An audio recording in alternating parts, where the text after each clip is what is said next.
English లో మాట్లాడాలంటే భయమా? మీలాంటి వాళ్ళ కోసమే spoken English personal training classes ఇప్పుడే జాయిన్ అవ్వండి. Hey everyone, we learned how to ask questions in many videos. అవునా అండి, చాలా వీడియోస్ లో మనం క్వశ్చన్స్ అడగడం నేర్చుకున్నాం కదా. క్వశ్చన్స్ ఒకటే అడిగితే సరిపోతుందా అండి?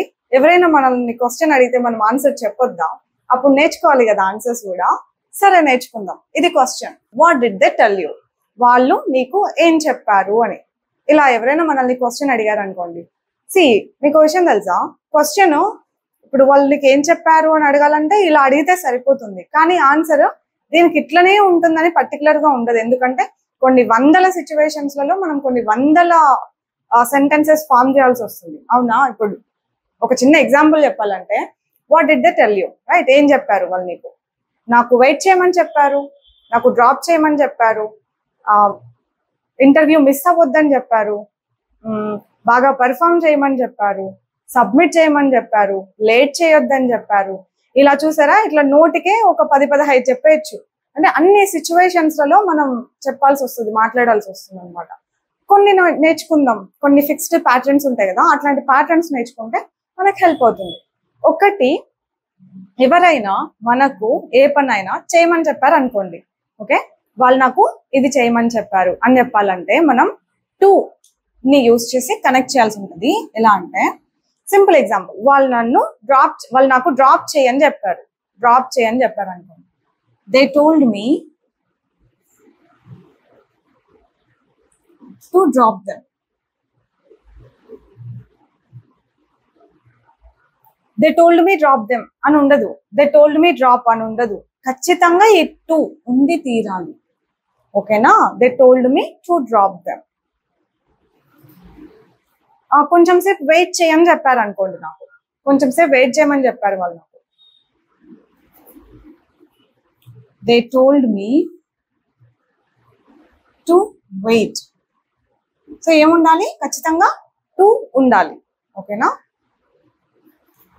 రేపటి లోపు రిపోర్ట్స్ సబ్మిట్ చేయి అని చెప్పారు అనుకోండి, ఆర్ ఆ ప్రాజెక్ట్ సబ్మిట్ చేయి, ఏదో ఒకటి సబ్మిట్ చేయి అని చెప్పారు అనుకోండి. దే టోల్డ్ మీ ఏముండాలి? To submit it by tomorrow. They told me to submit it by tomorrow. రేపటి లోపు సబ్మిట్ చేయమని చెప్పారు.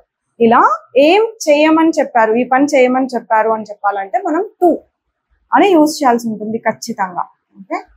ఒక్కొక్కసారి అట్లా చేయొద్దు అని కూడా చెప్తూ ఉంటారు కదా. ఇంటర్వ్యూ మిస్ అవ్వద్దు అని చెప్పారు, డిస్టర్బ్ చేయొద్దు అని చెప్పారు, కాల్ చేయొద్దు అని చెప్పారు, రేపు రావద్దు అని చెప్పారు. ఇలా ఒక పని చేయొద్దని చెప్పారు అన్నప్పుడు నాట్ టు అని చెప్పాల్సి ఉంటుంది.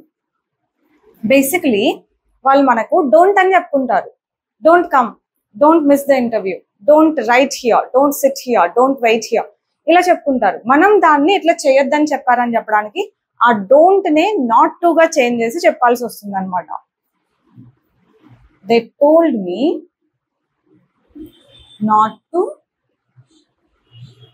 మిస్ ద ఫ్లైట్ మిస్ చేయొద్దు అని చెప్పారు, ఓకే?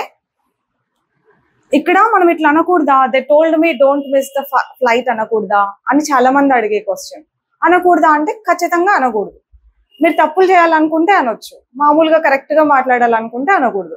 రీజన్స్ నన్ను అడగకూడదు, ఓకేనా? నెగ్లెక్ట్ చేయొద్దు అని చెప్పారు. They told me not to neglect.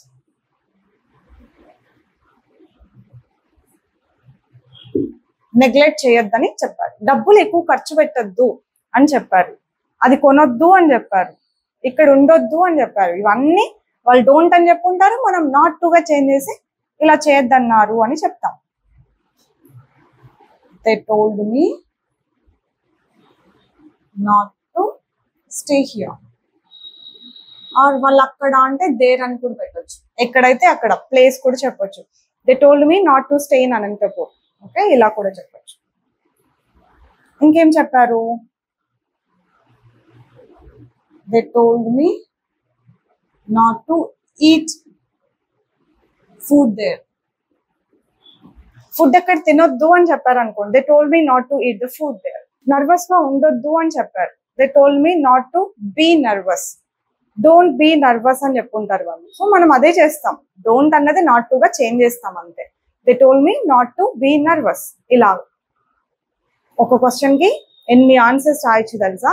నేను ఇంకా వేరే క్వశ్చన్స్ కూడా చెప్తాను, ఒక క్వశ్చన్ కి ఎన్ని రకాల ఆన్సర్స్ చెప్పొచ్చు అని. కొన్ని సర్కాస్టిక్ ఆన్సర్లు కూడా చెప్పొచ్చు తెలుసా? ఎప్పుడు ఇట్లా పాజిటివ్ గా నెగటివ్ గానే చెప్పాం మనం కొన్నిసార్లు. ఇప్పుడు నీకెందుకు, ఇప్పుడు నీకు చెప్పాల్సిందేనా, లేకపోతే వదిలిపెట్టవా, ఏం చేస్తావు చెప్పకపోతే, ఇలాంటివి కూడా మాట్లాడతాం కదా. అలాంటివి కూడా నేర్చుకుందాం నెక్స్ట్ క్లాసెస్ లో. ఇప్పటికి క్లియర్ గా నేర్చేసుకోండి. I'll see you with some other concept next. Bye by.